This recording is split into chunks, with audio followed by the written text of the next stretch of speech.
إن الحمد لله نحمده ونصلي على رسوله الكريم أما بعد সম্মানিত উপস্থিতি সকলকে জানাই সালাম আসসালামু আলাইকুম ওয়া রাহমাতুল্লাহ।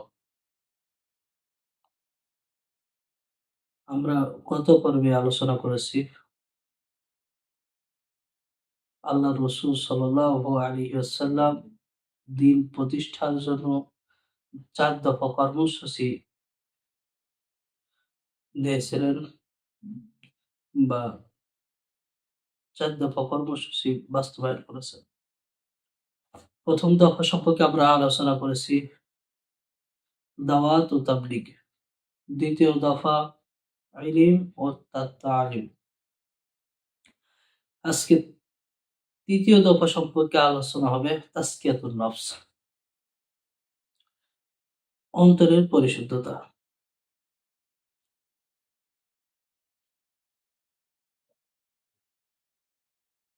তালিমের পরে আল্লাহ সুবহানাহু ওয়া তাআলা তাজকিয়াতুন নফসের উল্লেখ করছেন। আল্লাহ তাআলা বলেন, আউযু বিল্লাহি মিনাশ শাইতানির রাজিম, বিসমিল্লাহির রহমানির রহিম। কামা আরসালনা ফিকুম রাসূলাম মিনকুম ইয়াতলু আলাইকুম আয়াতিনা ওয়া ইউযাক্কিকুম ওয়া ইউআল্লিমুকুমুল কিতাবা ওয়াল হিকমাতা ওয়া ইউআল্লিমুকুম মা লাম তাকুনু তা'লামুন। আল্লাহ তাআলা বলেন, যেমন আমি তোমাদের মধ্য হতে তোমাদের নিকট রাসূল প্রেরণ করেছি, যে আমার আয়াতসমূহ তোমাদের নিকট তিলাওয়াত করে, তোমাদেরকে পবিত্র করে এবং কিতাব ও হিকমত শিক্ষা দেয়, আর তোমরা যা জানতে না তা শিক্ষা দেয়। সূরা বাকারা আয়াত নম্বর 151। আল্লাহর রাসূল সাল্লাল্লাহু আলাইহি ওয়াসাল্লাম তাজকিয়াতুন নফস সম্পর্কে বলেন যে মানুষের গোটা দেহে বা শরীরে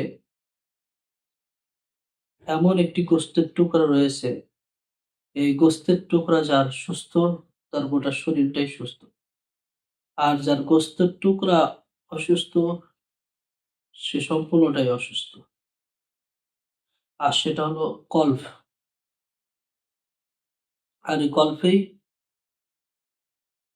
পরিষ্কার করা বা কল্বকে পবিত্র করা, এটা হচ্ছে তাজকিয়াতুন নফস, অর্থাৎ অন্তর পরিশুদ্ধ করা।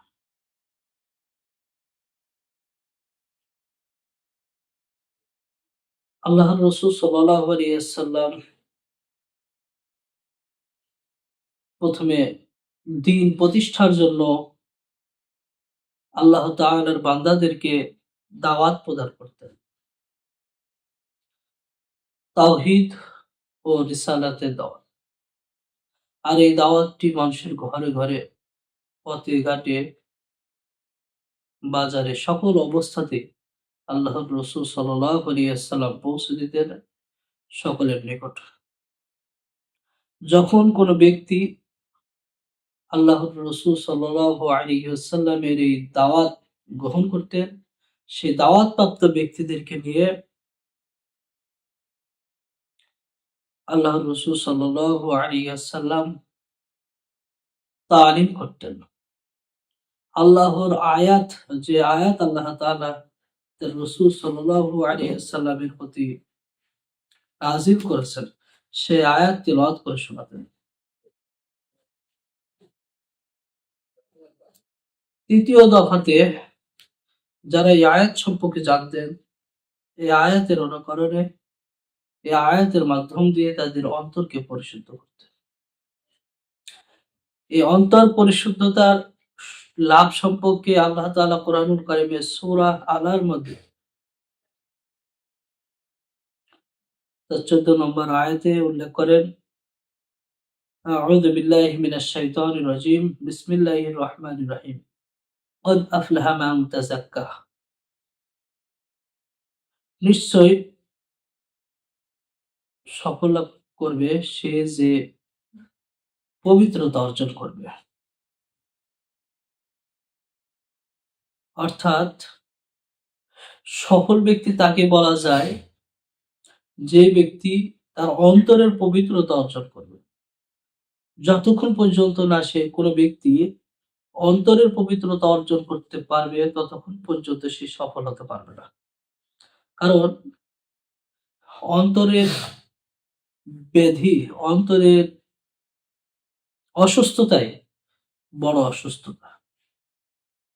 যখন কেউ অন্তর থেকে ইসলামকে বুঝবে, ইসলামকে গ্রহণ করবে, সে এমনিতেই তার গোটা শরীর, তার মন মানসিকতা এবং তার কাজকর্ম সকল কিছুই সুন্দর হবে। আর যে অন্তর থেকে গ্রহণ করতে পারবে না, তার ভিতরে নেফাকি থেকে যাবে এবং এটা অবশ্যই পবিত্রতা হিসেবে গ্রহণ করা যায় না। এজন্যই আল্লাহ তাআলা বলছেন, "ক্বাদ আফলাহা মান তাযাক্কা", সেই ব্যক্তি সফল কাম হয়েছে যে ব্যক্তি পবিত্রতা অর্জন করেছে, অন্তরের পরিশুদ্ধতা অর্জন করছে। সম্মানিত উপস্থিতি, এই পরিশুদ্ধতা, অন্তরের পরিশুদ্ধতা নিয়ে যে দফাটি আল্লাহর রাসূল সাল্লাল্লাহু আলাইহি ওয়াসাল্লাম বাস্তবায়ন করছেন, এটা নিয়ে বর্তমান সমাজে অনেক আলোচনা রয়েছে। যেমন তাজকিয়াতুন নফস, অন্তরের পরিশুদ্ধতা। এই পরিশুদ্ধতাকে এমনভাবে সাজানো হয়েছে যা বর্তমান সময়কার পীর মাশায়েখ এবং যারা সুফি দানদার, তারা এই বিষয়টাকে খুবই কঠিনভাবে মানুষের সামনে উপস্থিত করেছে এবং প্রকৃতপক্ষে যেভাবে আত্মশুদ্ধি হবে, যেভাবে অন্তরের পবিত্রতা হবে, সেখান থেকে মানুষকে দূরে রাখছে। তা আমি এই বিষয়ে আলোচনা করার পূর্বে একটি বিষয় উল্লেখ করব যে আল্লাহর রাসূল সাল্লাল্লাহু আলাইহি ওয়াসাল্লামকে আল্লাহ তাআলা ১ম যে কাজটা দিয়েছিলেন সেটা হচ্ছে যে মানুষের মাঝে তালিম করা। অর্থাৎ আল্লাহ তাআলা যে আয়াতকে নাযিল করছেন রাসূলের প্রতি, সেই আয়াত অন্যদেরকে শোনানো এবং সেই আয়াত শোনানোর মাধ্যম দিয়ে তাজকিয়া করা। তাইলে আমরা জানি যে রাসূল সাল্লাল্লাহু আলাইহি ওয়াসাল্লাম এটা ৩য় দফাতে, অর্থাৎ ১ম দফাতে তিলাওয়াত বা তালিমের ব্যবস্থাপনা করছিলেন। ৩য় দফাতে এই তালিমের মাধ্যম দিয়ে নফসের পবিত্রতার অর্জনের জন্য সাহাবীদেরকে শিক্ষা দিয়েছেন। তাহলে তেলাওয়াতের পর, তালিমের পর এ তাজকিয়াতুন নফস সম্পর্কে উল্লেখ আসার কারণ মূলত এই তাজকিয়া দ্বারা, এই ইলম দ্বারা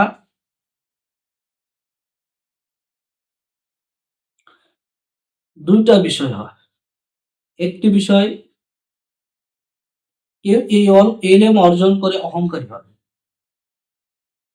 যারা ইলমের বড়ত্ব, ইলমের গৌরব, ইলমের অহংকার নিজেদের মধ্যে ধরে রাখে এবং এই ইলম অর্জন করার পর তারা শুধু নিজেদেরকে সবচেয়ে শিক্ষিত এবং সবচেয়ে বুদ্ধিমান এবং সবচেয়ে জ্ঞান সম্পন্ন হিসেবে জাহির করে।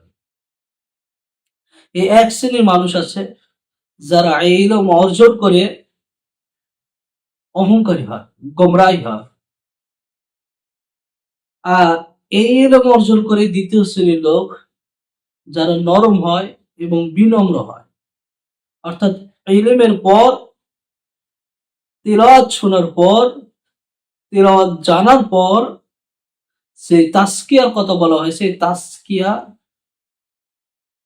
যারা নম্র হয়, বিনম্র হয় এবং আল্লাহ ভীরু হয়, আল্লাহর প্রতি অন্তরে ভয় সৃষ্টি হয়, এই শ্রেণীর লোকরাই হচ্ছে তাজকিয়ার অধিকারী। আর যারা অহংকারী হয়, ধার্মিকতা হয় এবং কোরআন তেলাওয়াত শুনে শিখে ইসলামী জ্ঞান নেওয়ার পর এবং তালিম গ্রহণের পর, তালিমের শিক্ষা শেষ করে ইলম অর্জন করার পর যারা অহংকারী হয়ে যায়, তারা মূলত গোমরাহী হয়। যা বর্তমান সময়ে যদি দেখা যায়, অধিকাংশ আলেম ওলামায়ে তাদের নিজেদের ইলমের অহংকার, নিজেদের ইলমের বড়ত্ব নিয়ে নিজেরা ব্যস্ত থাকে। তাদের সাথে যদি কথা বলা হয়, তারা সর্বপ্রথম যদি কোনো মানুষ তাদের কাছে কোনো হাদিস উল্লেখ করে বা কোনো হাদিস নিয়ে যায়, তাহলে দেখতে চায় যে সেই ব্যক্তি আলেম কিনা, যে তার কাছে হাদিস নিয়ে গেছে। যদি সে জেনারেল শিক্ষিত হয় বা সাধারণ শিক্ষিত হয়, তবে তার প্রশ্নই থাকে যে তুমি কি নারা আরবি পড়তে পারো? তুমি কোন মাদ্রাসাতে পড়ছো? তুমি কোথায় থেকে ফারিগ হয়েছো? তুমি কোথায় থেকে দাওরা দিয়েছো? যদি এই দলিলগুলো না থাকে বা এই সার্টিফিকেট গুলো যদি না থাকে, তাহলে তার কথার কোনো গ্রহণযোগ্যতাই সে অহংকারী আলেমদের নিকট থাকে না। আর এক্ষেত্রে আরো ভয়ঙ্কর বিষয় হচ্ছে, কোনো ব্যক্তি যদি কোনো আলিয়ার আলেমের কাছে যায়, যদি দেখে যে না ইনি আলিয়ার থেকে শিক্ষা অর্জন করে নাই, বরঞ্চ কমের থেকে শিক্ষা অর্জন করছে বা অন্য কোনো জায়গা থেকে শিক্ষা অর্জন করছে, তবে তার কাছে তার গ্রহণযোগ্যতা নাই। আবার যদি এটা কওমি আলেমের কাছে যায়, সেই ব্যক্তিটা, অথচ সে আলিয়া থেকে শিক্ষা অর্জন করেছে অথবা কোনো জেনারেল থেকে শিক্ষা অর্জন করছে, তো সে কওমি আলেমের কাছে সেই ব্যক্তি, যে ব্যক্তি তার কাছে হাদিস নিয়ে গেছে বা যে ব্যক্তি তার কাছে ইসলামের কথা নিয়ে গেছে, সেই ব্যক্তির কোনো গ্রহণযোগ্যতা সেই আলেমের কাছে নেই। এই অসুখটা, এই ব্যাধিটা বিশেষ করে কওমি আলেমপন্থীদের ভিতরে ভয়াবহ এবং মারাত্মক একটি ব্যাধি হিসেবে দৃঢ় হয়ে গেছে।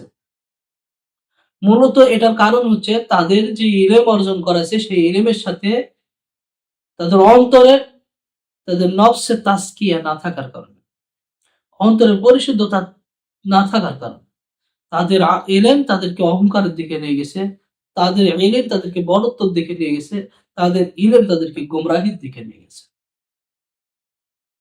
এ কারণে যে ইলম অর্জন করতে হবে, যে ইলম দিয়ে অন্তরের পরিশুদ্ধতা হয়, আল্লাহর প্রতি ভয় আসে, এবং যখনই সে কোরআন এবং সুন্নাহর কথা যে কোনো ব্যক্তির মুখ থেকে শুনবে, তখনই তার অন্তরটা যেন ভীত হয়ে যায়। যখনই কোনো ব্যক্তির নিকট থেকে কোরআন সুন্নাহর কোনো কথা শুনবে, সে যদি মাদ্রাসা পড়া ছাত্র হোক, স্কুল পড়া ছাত্র হোক বা কলেজ থেকে পড়া ছাত্র হোক বা ইঞ্জিনিয়ার হোক, ডাক্তার হোক, মাস্টার হোক, যেখান থেকে হোক না কেন, যখনই তার মুখ থেকে কোরআন সুন্নাহর কথা শুনবে, তার সর্বপ্রথম সেই কোরআন সুন্নাহর কথার উপর নরম হওয়া প্রয়োজন এবং তারপরে ওটা যাচাই বাছাই করা দরকার।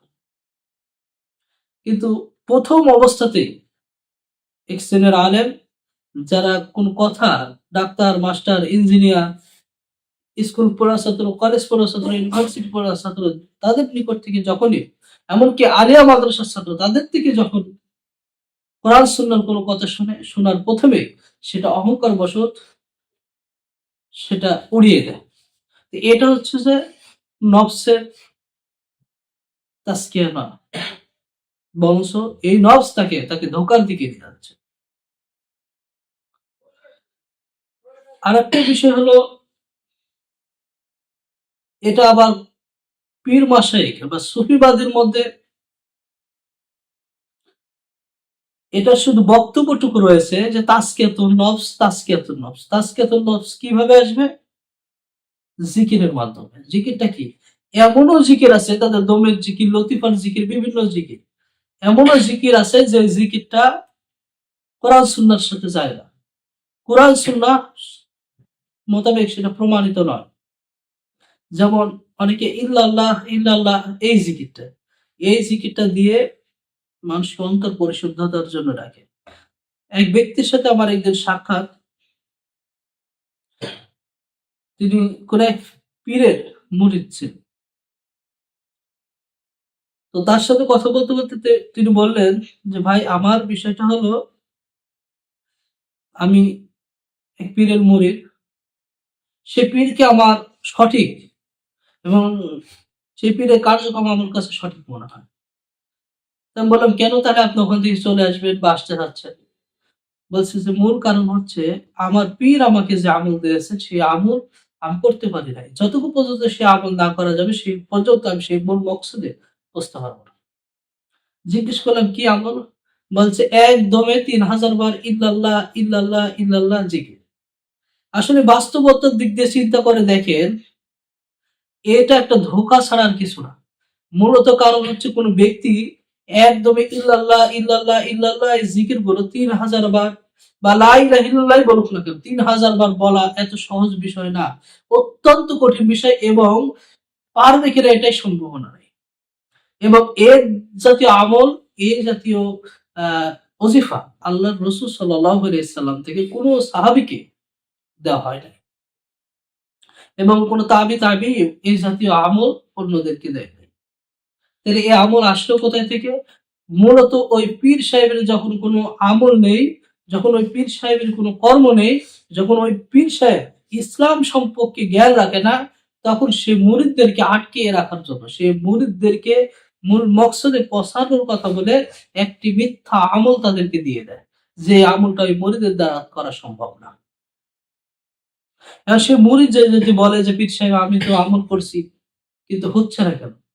পীর সাহেব বলবে তুমি কি সম্পূর্ণ আমল করছো? তাহলে এমনিতেই সে মুরিদ বলবে যে, "না পীর সাহেব আমি আসলে তো সে সম্পূর্ণ আমল করতে পারি না।"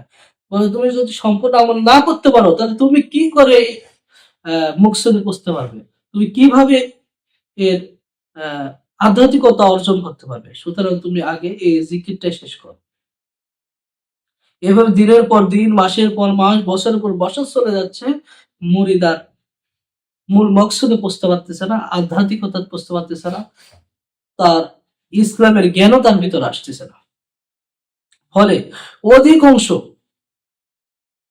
এই মুরিদগণই সলাৎ সম্পর্কে তাদের জ্ঞান থাকে না, সলাৎ সম্পর্কে তাদের ধারণা নেই, সলাতের কোনো গুরুত্ব তাদের কাছে থাকে না। অথচ আল্লাহ সুবহানাহু ওয়া তাআলা তাজকিয়াতুন নফস সম্পর্কে যে বিষয়টা বলছেন যে ক্বাদ আফলাহা মান তাযাক্কা নিশ্চয়ই সাফল্য লাভ করবে সে যে ব্যক্তি পবিত্রতা অর্জন করবে। এখানে সাফল্যের বিষয় আছে, আফলাহার বিষয় হয়েছে, সফল কামের বিষয় হয়েছে। এখন সেই ব্যক্তি সফল কাম হতে পারবে যে ব্যক্তি তার তাজকিয়াতুন নফস করবে। এখন যদি কোন ব্যক্তি তাজকিয়াতুন নফসই না করতে পারে, সে তো সফল হতে পারছে না। ইলম অর্জন করে সফল হওয়া যাচ্ছে না। কারণ ইলম অর্জন করে অধিকাংশগুলো গোমরাহির দিকে যাচ্ছে। তাহলে ইলমের মধ্যে এক শ্রেণীর সফলতা আছে, তাজকিয়া আছে। আর তাজকিয়া হচ্ছে আল্লাহ সুবহানাহু ওয়া তাআলা জানিয়ে দিচ্ছেন যে ওয়া যাকারা ইসমা রাব্বিহি ফাসাল্লা। তাহলে কি করতে হবে তাজকিয়ার জন্য? রবের নাম স্মরণ করতে হবে। অর্থাৎ আল্লাহর জিকির করতে হবে এবং সালাত আদায় করতে হবে। আল্লাহ রাসূল সাল্লাল্লাহু আলাইহি সাল্লাম এবং তার সাহাবীগণ এই তাজকিয়া সম্পর্কে উল্লেখ করছেন এবং সাহাবীগণ এবং তাবিঈদের মত ছিল এই তাজকিয়া হলো লা ইলাহা ইল্লাল্লাহ অর্থাৎ তাওহীদের স্বীকৃতি, অন্তরে গ্রহণ করা, অন্তরে ধারণ করা, অন্তরে বিশ্বাস করা। আর পাশাপাশি ৫ ওয়াক্ত সলাত আদায় করা। ৫ ওয়াক্ত সলাত আদায় করতে হবে এবং আল্লাহ তাআলাকে স্মরণ করতে হবে। এই স্মরণটাই হচ্ছে যখন যেই ওয়াক্ত সলাত আদায়ের সময় আসবে তখন সেই ওয়াক্ত সলাত আদায় করা।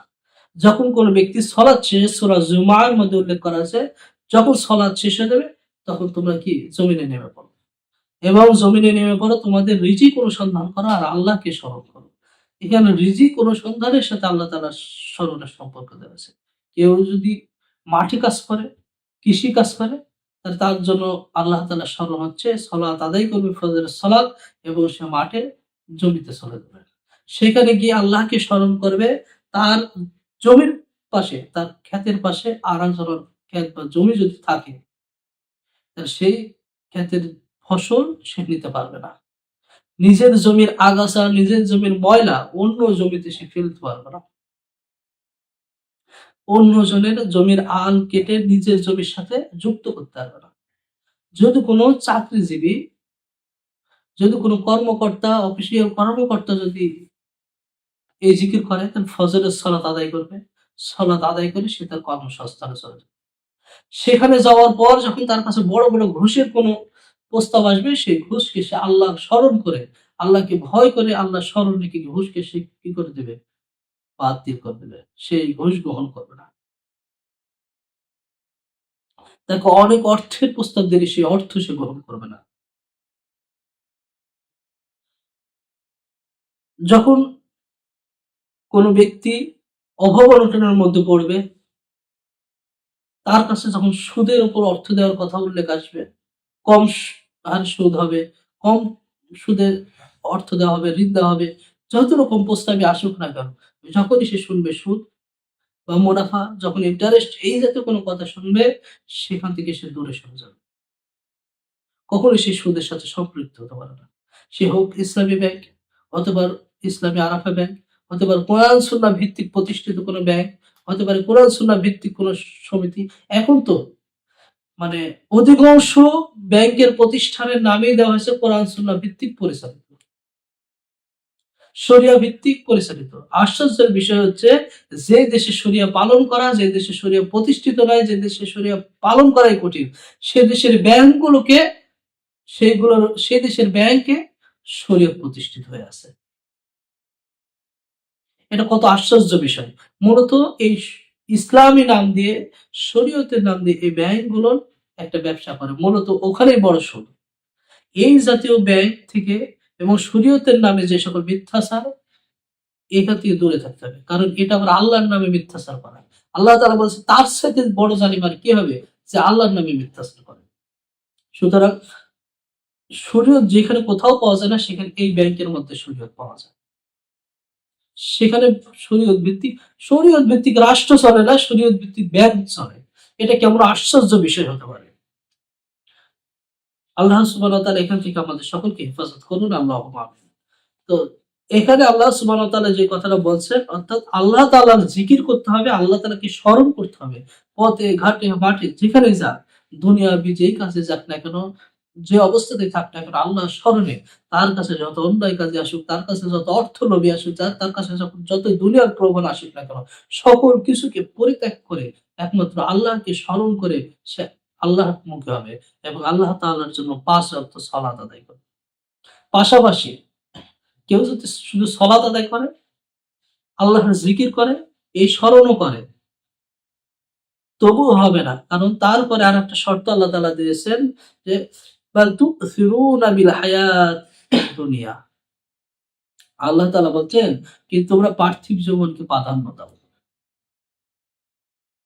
পার্থিব কি? এই দুনিয়া, এই পৃথিবীর যে মায়া মহব্বত আছে, এই পৃথিবীর অর্থ, সম্পদ যা কিছু আছে, এই সবকিছুর উপর প্রাধান্য দেওয়ার বিষয়টা বলছে। ওয়াল আখিরাতু খায়রু ওয়া আবকা। অথচ আখিরাতই উৎকৃষ্টতা এবং স্থায়ী। এটা আল্লাহ সুবহানাহু ওয়া তাআলার ভাষা। অর্থাৎ দুনিয়া এবং আখিরাত দুই বিষয় হয়ে গেছে। যারা দুনিয়ার জন্য প্রচেষ্টা করছে, আর যারা আখিরাতের জন্য প্রচেষ্টা করছে, তাদের জন্য আল্লাহ সুবহানাহু ওয়া তাআলা বলছেন, আসলে উৎকৃষ্টতর কোনটা? উৎকৃষ্টতর হচ্ছে আখিরাত, এবং সেটা হচ্ছে স্থায়ী, সেটাই হচ্ছে লাভজনক জায়গা। আর এই পার্থিব জায়গাটা হচ্ছে একটা ধোঁকার জায়গা। এই পার্থিব জায়গা সম্পর্কে বলছে যে, তোমরা এই পার্থিব সম্পদের উপর, পার্থিব জীবনকে তোমরা বেশি প্রাধান্য দিয়ে থাকো। কিভাবে প্রাধান্য দেয় দেখেন, যে সকল তাজকিয়াতুন নফসের কথা এদেশের এদেশের পীর মাশায়েখরা বলে যাচ্ছে, পীর মুরিদরা তাজকিয়াতুন নফসের কথা নিয়ে সবসময় এদের মূল কাজই হচ্ছে তাজকিয়াতুন নফস। অথচ দেখবেন যে পীরের বাড়ি দিন দিন বিল্ডিং হচ্ছে। অথচ দেখবেন যে পীরের যে বাৎসরিক যে হালখাতা, ওরস মোবারক, এটা হচ্ছে বাৎসরিক একটা হালখাতা। এখানে অসংখ্য মরিদান অর্থ নিয়ে আসে। অসংখ্য মরিদান এখানে গরু, ছাগল, পশু, পাখি যা পারে সেগুলো নিয়ে আসে। তার মানে কি? তার মানে হচ্ছে এই পীর, এই মাশায়েখ, এই দরবেশ তার অনুসারীদেরকে তাজকিয়াতুন নফস শিখাচ্ছে যে, তোমরা দুনিয়ার চাইতে তোমার পীরকে বেশি ভালোবাসো। আখিরাতের জন্য তুমি তোমার পীরের দরবারে দিয়ে যাও, পীরের হালখাতাতে অর্থ দিয়ে দাও। কিন্তু এই পীর কি করছে, এই অর্থ সে নিজের বিশাল মাদ্রাসা তৈরির কাজে লাগাচ্ছে, বিশাল মসজিদ তৈরির কাজে লাগাচ্ছে, বিশাল বিল্ডিং তৈরির কাজে লাগাচ্ছে। আশ্চর্যের বিষয়, এই সকল পীরদের, অধিকাংশ পীরদের নিজের বাড়ির আশপাশে স্মরণ করে দেখবেন যে যেমন একটা গ্রামে যদি একটা এরকম পীর থেকে বড় মানের, তাহলে দেখবেন ওই গ্রামের আশপাশের অধিকাংশ লোকগুলো দরিদ্রতার মধ্যে জীবন পার করছে। কারণ তাদেরকে শোষণ করে ওই পীর সাহেব আস্তে আস্তে বিল্ডিং করে তোলে। তো মূলত বিষয় যে তাজকিয়াতুন নফস পীর সাহেব শিখাচ্ছে, অন্তরের পরিশুদ্ধতা পীর সাহেব শিখাচ্ছে। এই পীর সাহেব হচ্ছে দুনিয়ার উপর লোভনীয় আছে, এই দুনিয়ার লোভে সে বিমোহন হয়ে আছে। প্রকৃত পক্ষে তারা তাজকিয়াতুন নফসের মধ্যে নেই। যারা অর্থ সম্পদ গোছাচ্ছে, যারা বিল্ডিং করছে, যারা অর্থের পাহাড় গোছাচ্ছে, বড় বড় ব্যবসার সাথে সম্পৃক্ত হয়ে যাচ্ছে, প্রকৃত পক্ষে তাজকিয়াতুন নফস আছে তারাই, যারা এই দুনিয়াকে দূরে ঠেলে দিচ্ছে এবং দুনিয়া থেকে ততটুকু গ্রহণ করছে, ঠিক যতটুকু গ্রহণ করলে একজন মানুষের জীবন পরিচালনা হতে পারে, একটি পরিবার পরিচালনা হতে পারে, ঠিক ততটুকুই এই দুনিয়া থেকে তারা গ্রহণ করছে। এটা হচ্ছে তাজকিয়াতুন নফস। তাজকিয়াতুন নফস যে করবে, তার বিশাল গাড়ি বাড়ি, অর্থ সম্পদ, জমি জমা এইগুলা থাকবে না। তার বাৎসরিক হালখাতার নামে বিশাল আয়োজন থাকবে না। এইগুলা কখনোই তাজকিয়াতুন নফসের সাথে যায় না। আর তাজকিয়াতুন নফসের যারা থাকবে তারা হচ্ছে আখিরাতমুখী হবে। তারা সকল সময় আল্লাহর রাস্তাতে প্রস্তুত হয়ে থাকবে, যে দুনিয়াকে ফেলেছে, দুনিয়াকে বিলীন করে, দুনিয়াকে দুনিয়া থেকে যা সে অর্জন করছে সকল কিছু আল্লাহর রাস্তা বিলিয়ে দিয়ে সে আল্লাহর রাস্তা বের হয়ে পড়বে। আল্লাহ দিন প্রতিষ্ঠার জন্য সে ময়দানে যাবে, আল্লাহ দিন প্রতিষ্ঠার জন্য সে শ্রম প্রচেষ্টা করে যাবে। এরা হচ্ছে তাজকিয়াতুন নফসের অধিকারী, এরাই হচ্ছে প্রকৃতপক্ষে সুফিবাদী। এরাই আল্লাহ সুবহানাহু ওয়া তাআলার পক্ষ থেকে, ইনারাই আল্লাহ তাআলার জন্য দ্বীন কায়েমের জন্য চেষ্টা করে। আল্লাহ রাসূল সাল্লাল্লাহু আলাইহি সাল্লাম বলছেন, আমার এই উম্মতের মধ্যে কোনো সুফিবাদী নেই, কোনো বৈরাগী নেই, কোনো সংসার বিরাগী নেই, শুধু মুজাহিদরা ব্যতীত। সুতরাং যারা মুজাহিদ তারাই তাজকিয়াতুন নফসের অধিকারী, যারা মুজাহিদ তারাই সুফিবাদী, যারা মুজাহিদ তারাই বৈরাগী। এ ব্যতীত ইসলামে আর কোনো বৈরাগী এ নেই, এই ব্যতীত ইসলামে আর কোনো সুফিবাদী নেই।